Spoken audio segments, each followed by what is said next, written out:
All right, it's power rankings time. And after the very positive reception that the last power rankings got, I'm very excited to bring back the overall formula and very excited to get into it in what will be. I don't have my phone. I think the fifth or sixth power rankings for the year. But getting into the first spot, easy West Coast. Ultimately, the Eagles it was the Dockers' inaccurate kicking that probably kept the Eagles in it, like during the third quarter, second quarter, and third quarter in this game. But eventually, the Dockers were able to kick away in this Western Derby and just kind of just run amok in the fourth quarter. And ultimately, like even more brutal for the Eagles is losing Harley Reid for the year. Like easily probably their best player and their most talked about player. And like now they've lost him and they've also lost Oscar Allen as well. It's rough for the Eagles. Very, very rough for the Eagles. And ultimately they're in 18 and I can't see them climbing from 18 anytime further. Another team that I can't see climbing out of, its spot, North Melbourne.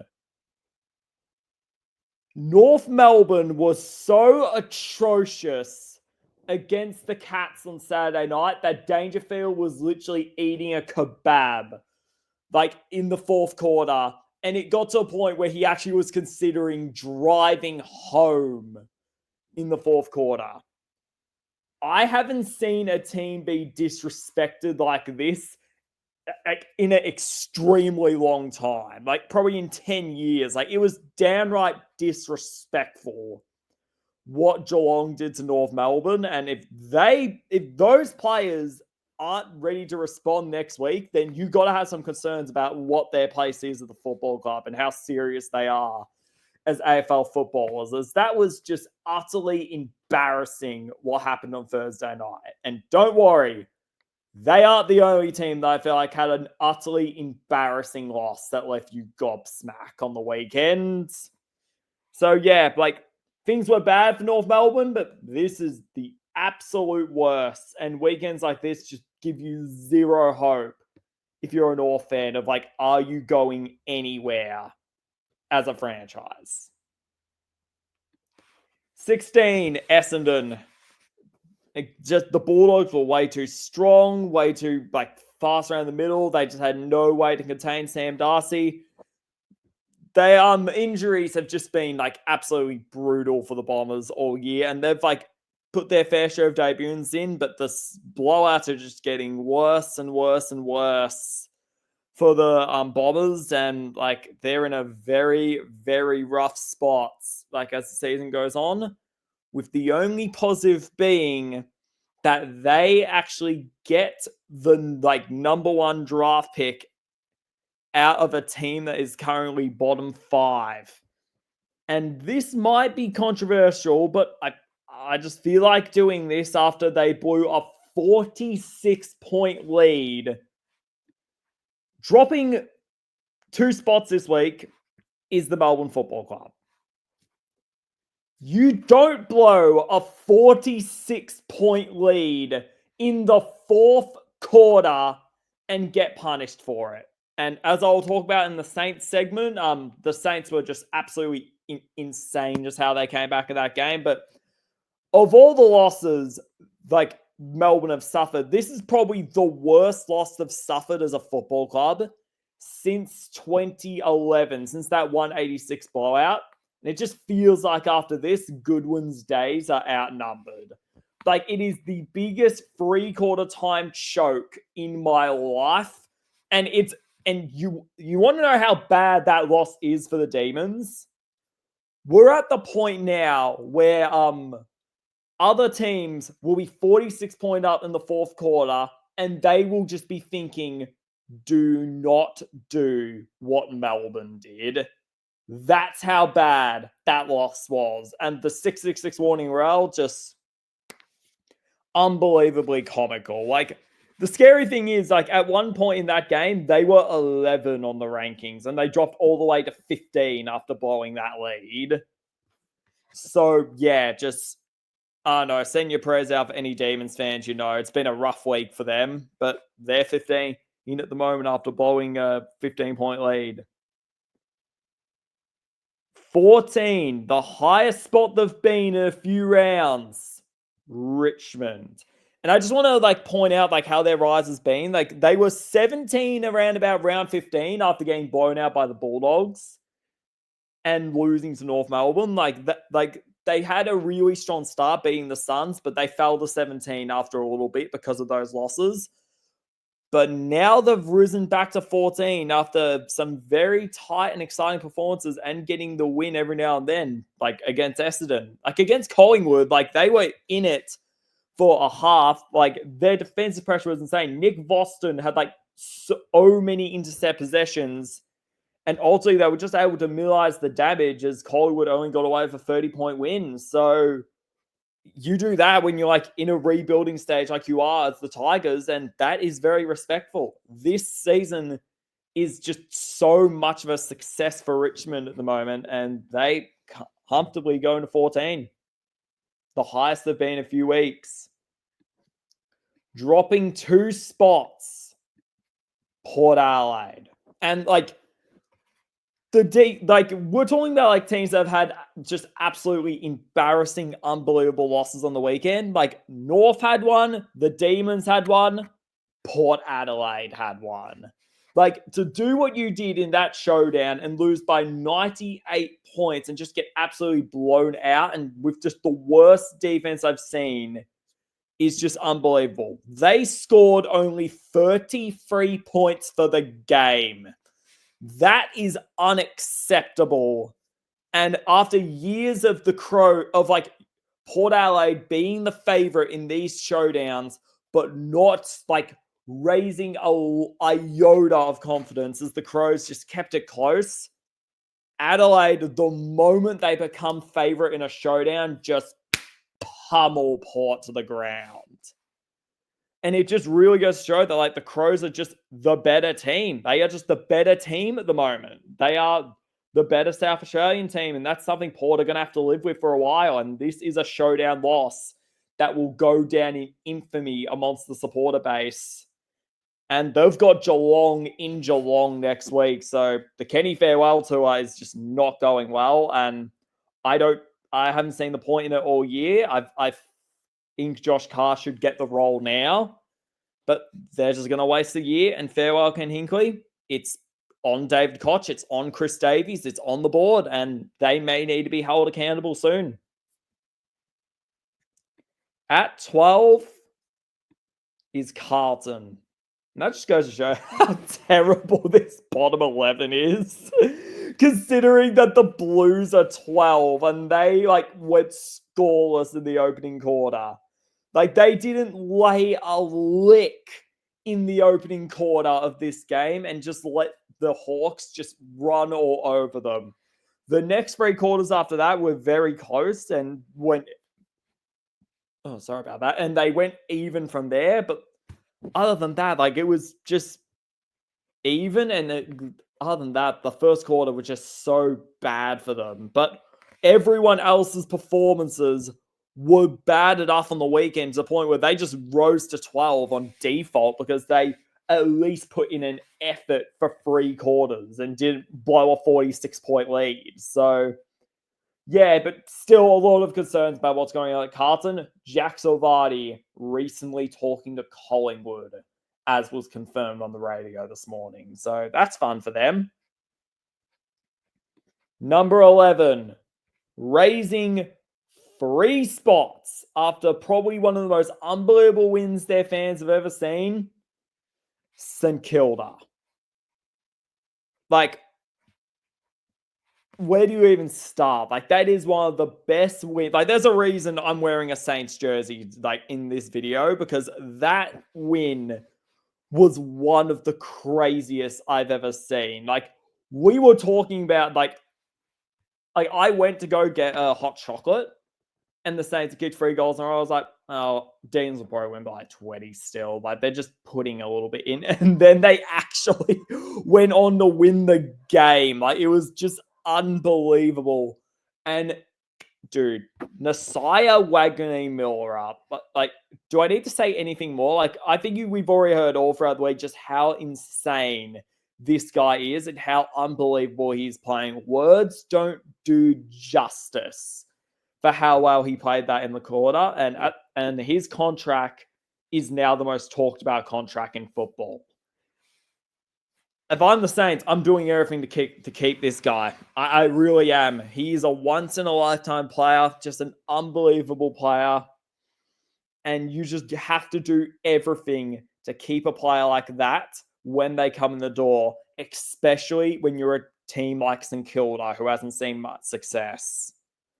So yeah, and it would be heartbreaking for the Saints if they have to see him go to a South Australian club in the off season. And wins like this could build the belief of potentially staying. So yeah, maybe an inflated placement, but after a win like that, I think Saints fans would be on top of the world and they'd be feeling happy at number 11. At 10, and pretty predictable, Sydney. The Swans are so good in the first 2 quarters against GIS, in a game that I was right, it would determine their season. But that third quarter just ended the run. The unlikely miracle run to the finals was just ended in that third quarter. The Giants, and I'll get on to how the Giants played soon, but they just were so clinical and unbelievable in that third quarter. It was just brutal, and the Swans just had no answer afterwards. So yeah, ultimately, I felt like they've played the second half a bit better, but just you have to play the second half more like you have to play the first half more like the second half next season if you're the Swans.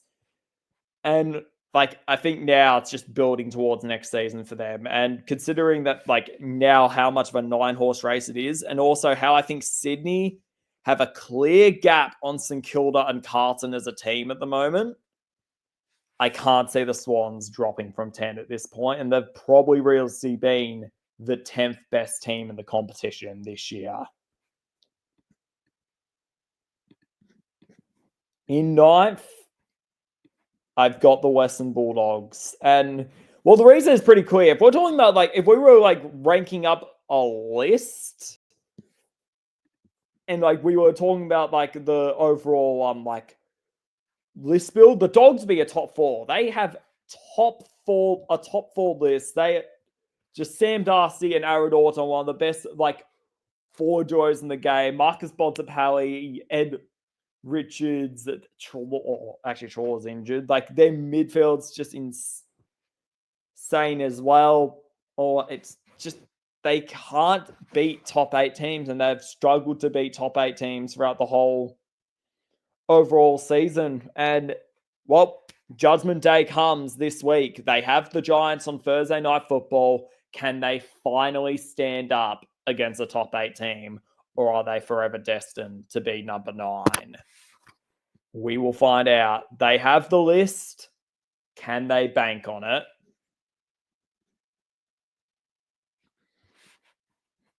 Number 8 is Hawthorn. And overall, the return of Will Day and Mitch Lewis this side showed such promise, and they are really a different team when those two are playing. That brings their fast ball movement, their quick, exciting forward pressure and scoring power. It all comes back when those two are playing, and you could see it throughout the first quarter against Carlton. But the reason I had them on 8 is that I just felt like they coasted throughout the rest of the game, and their midfield got kind of destroyed in that game, which was just a little bit of a worry. Next 3 games are absolutely critical. They could jump up to 4 or 3 if they win those games. Adelaide, Collingwood, and then Brisbane in the final round. It's a brutal run home, but we will see what they are made of.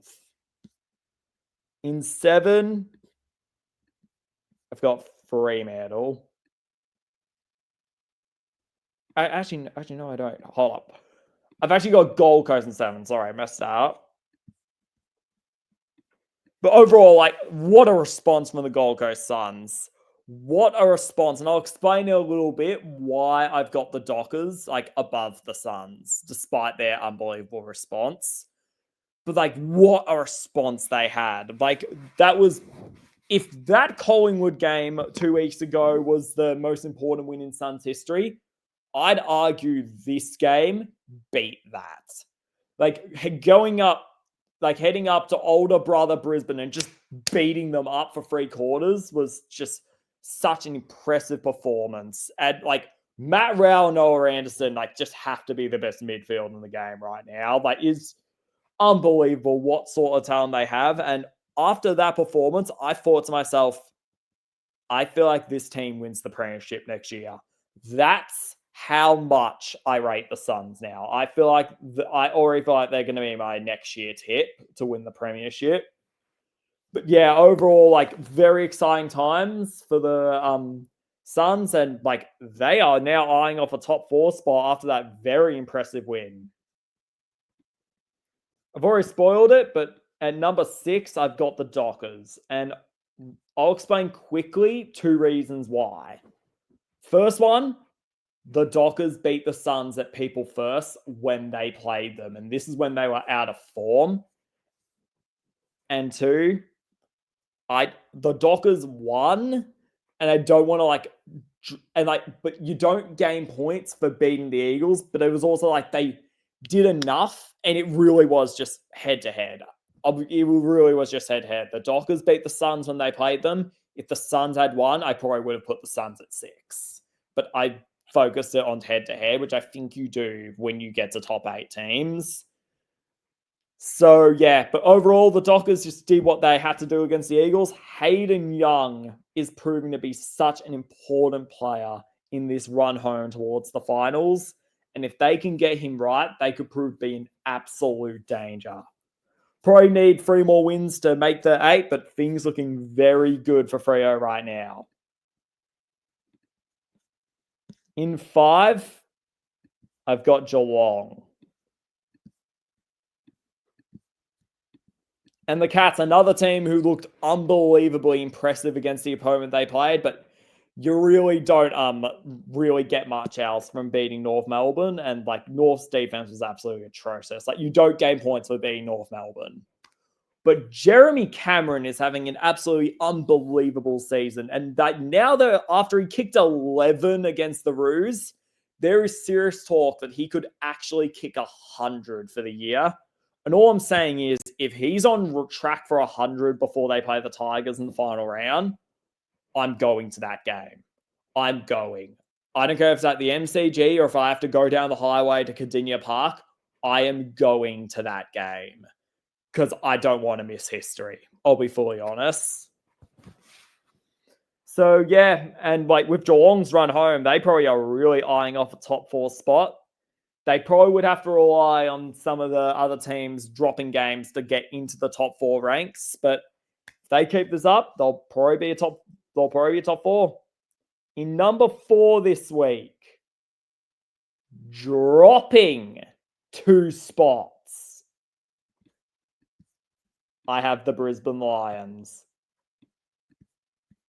And overall, like, as impressive the Suns were, God, the Lions were a little disappointing in that Q clash. Their midfield got absolutely trounced on the weekend. And like, it's now become a little bit of concern because every time the Lions lose, it's their midfield that is a little bit of a concern. It just feels like at the beginning of the season, like, they were like such a strong comeback team. But it feels like now it's like, okay, like, they're struggling to make comebacks. And like, that's bad if you're like giving up fast starts throughout the year. But yeah, overall, like, very, very hard loss. And now they've got a really hard game that they're going to have to bounce back against Collingwood at the MCG. And no team has had the Lions number more than Collingwood over the last few years. So we'll see if they can get back on track, because if they don't, danger of dropping into the elimination finals. In 3, rising 1 spot from last week, GWS. And I just want to point out something about the Giants' rise. They were 9 at one point. When they were struggling against Richmond, they had lost to Sydney in the first Sydney showdown and had just struggled like throughout the season to just get consistency together after beating Collingwood so convincingly the opening round. They dropped to 9 at one point. But now they've risen all the way back up to 3. And if there's ever a team that like you're really scared of heading into the finals, it's this side. With such a packed list and all their like team just playing so well now on a 5-game winning streak, it is so scary. That third quarter was the best quarter I've seen from any team this year. It was, oh my God. Okay, actually, now that I think about it, the Saints' fourth quarter might have topped it. But in terms of like how it was done, just, oh my God, that's just a statement if I've ever seen it. And if this keeps up, they might be getting closer and closer to 1 on the rankings than you think. Like, they're a danger heading into the finals and a team no one's going to want to play in round 1. In 2, rising 1 spot from last week, Collingwood. And overall, you don't like gain points for beating Richmond, but overall, like the Pies just did enough to stay back on track. Their losses this season have been by 6 and 1 point. Like whenever they lose, it's always close, and they've just able to be staying so consistent and so calm throughout the season. And overall, like I wasn't ready to bump them back up to 1, but I felt like they did enough to go back to 2. Big game against the Lions this week. Big game. Saturday night blockbuster. Loser with the run they have. Possibly in danger of missing top 4 if they lose this, and will probably drop down the rankings if they lose this. But the winner could start challenging for 1 again, especially depending on what happens on Friday night.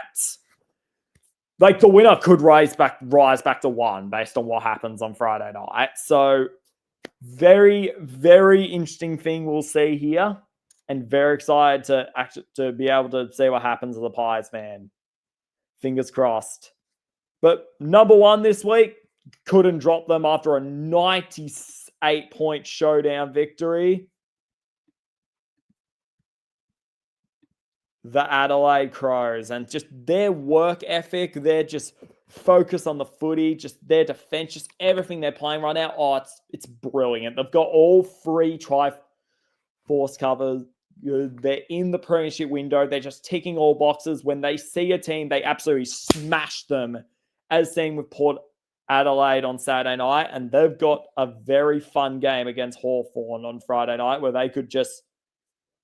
They even had a sleep in with the actual like top spot on the ladder, like on Saturday night. But obviously Collingwood got back after beating Richmond. But like they could definitely like get it back like full time throughout the round, like by winning and Collingwood losing. And the way it's going, their clash, like I think in a few Friday nights' time, could end up determining top spot. And it's at Adelaide Oval, so the Crows would love that. But it's just what a turnaround it's been. Like, again, like now 2 straight weeks on top, looking like the top team of the ladder after missing finals last year. What a turnaround. Matthew Nicks, he's my coach of the year. He's just done so well. So, they're the power rankings for this week. Like and subscribe if you enjoyed them, and enjoy your footy. Good luck for your team.